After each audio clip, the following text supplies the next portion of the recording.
If President Obama does want to change the tone, he has got a rough road ahead. The fight over tax cuts is getting rougher every minute, but that's not all. There is health care. Yesterday, a federal judge in Virginia dealt President Obama's health care bill a blow, declaring the mandate provision unconstitutional. And that's not all. In 36 hours, 20 states marched into a federal court in Florida demanding that judge declare the health care law unconstitutional. Minnesota Governor Tim Pawlenty joins us live. Good evening, sir. Let's first go to the taxes. Your thought on the taxes, because it certainly is consuming the nation, and they're still working over my left shoulder, trying to hammer out what they think. Well, it's like you said, Greta, couldn't they have done this a few months ago? I mean, why does it have to come down to the last few days when they actually expire? But more importantly, or as importantly, we just can't let taxes go up in the middle of one of the worst recessions since World War II, and so this is an important thing to accomplish. I wish they wouldn't have put all that spending in there. It sort of detracts from the main purpose of the bill and, of course, loads it up. It's not the package I would have negotiated, but overall, we need to make sure those taxes don't go up. And you talk about the spending they put into it, and one of the areas of controversy is the extension of the unemployment benefits. And the only reason that's sort of interesting, at least to me, is because they don't bother to go out and look for any waste where they might be able to finance those unemployment benefits. I realize that they didn't know that they were necessarily going to need to extend them. Nonetheless, there is no effort in this city ever to look for waste or trying to pick up expenses before spending more. Yeah, that's exactly right. And, of course, as we speak, they announced earlier tonight that they've got this massive other spending bill that's got some needed things in it, but it's loaded up once again with earmarks and pork. We've got the Ted Kennedy Institute, the John Martha Center. We've got swine waste management studies in North Carolina. You've got grape germs or virus studies going on in California, and down the list. It is all porked up. It's all earmarked up again, and this is why the Tea Party and the country, just has had enough, and they're back at it again. There they go again, and I can't wait to get them out of town and get the Republicans in control so we can actually now do what everybody's been talking about. Governor, what you're talking about is a $1.1 trillion omnibus spending bill, but let me back up a little bit on that bill. That I have been critical of the House and the Senate, both sides of the aisle, for waiting until the last minute to decide this thing about the taxes. They knew the deadline was the end of the year. I realize that the Democrats control the agenda, so they get more blame in this.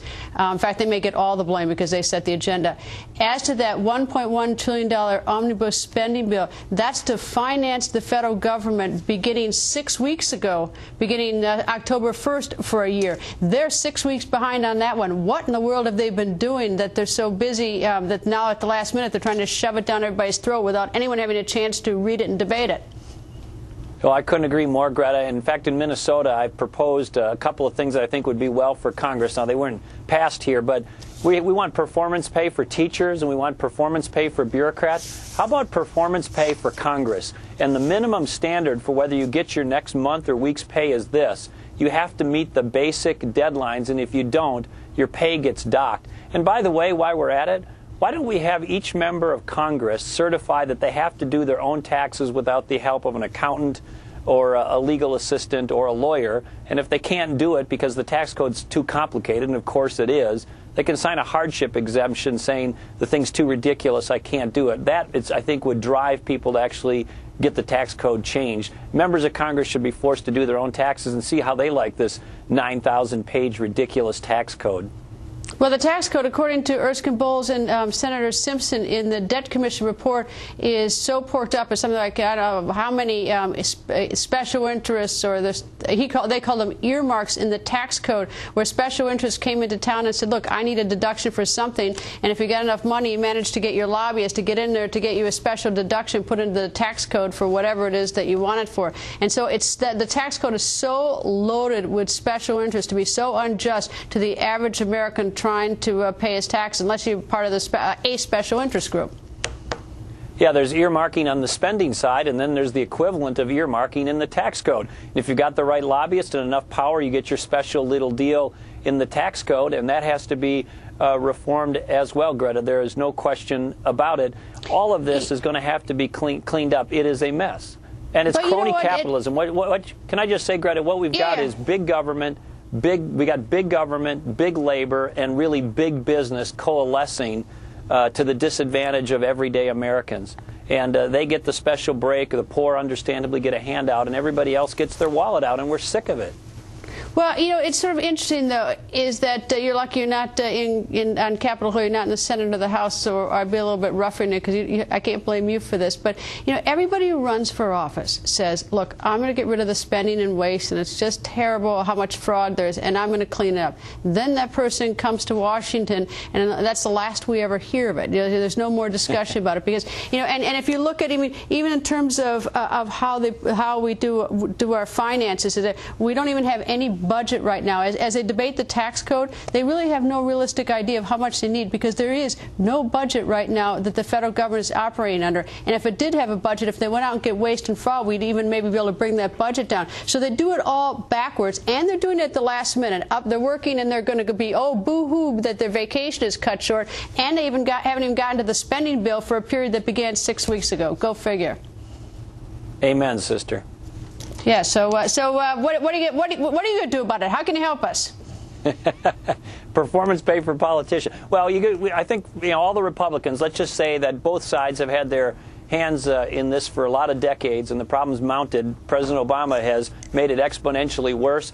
But now all these Republicans running around the country, this is our team, saying, we won't be like those other guys. We learned from our lessons last time. This time we will actually do what we say we're going to do. We got to campaign like we're going to govern like we campaign. And let's make sure, Greta, that we all hold each other accountable for that. And if we don't, then they should be thrown out. But everybody says they learned the lesson. It's going to be different this time, and now they have a chance to walk the walk. All right. You have an op-ed piece in which you talk about government employees, and you say that according to your op-ed piece, government employees have an average income of $123,000, which is twice the average pay according to you, the private sector, and you go after the unions. You used to be a union guy. What happened? Well, I grew up in a meatpacking town, Greta, and for 7 or so years of my life, I was in a union. I come from a lunch bucket union family. My dad was a truck driver. My mom died when I was 16.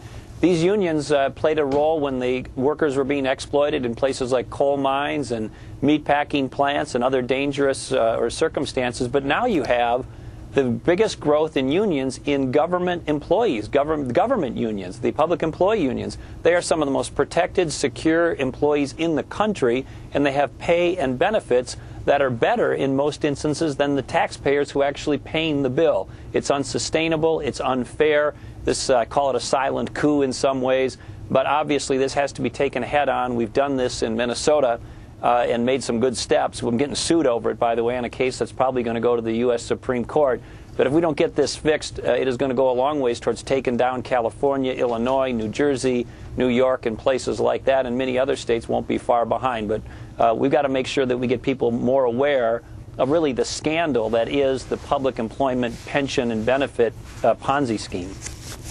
Governor, thank you, and sorry about your football stadium, whatever is going on with that roof. I don't know. It looks pretty weird, but hope you get it fixed. Well, I don't. We'll try to get it fixed. And thank you for your great humanitarian work in Haiti. I know you come back a little tired, but it looked like a great trip and a wonderful cause. It is indeed. It's people. I mean, it is extraordinary, and many Americans from all across the country are over there working really hard, fighting cholera and trying to help those people. But it is an unmitigated mess. Governor, thank you. Next, is the Senate about to do it to you again? Take advantage of you big time. Wait until you hear this one. Stay tuned. Plus, who does Rush Limbaugh say is greedy? We're going to let Rush explain himself.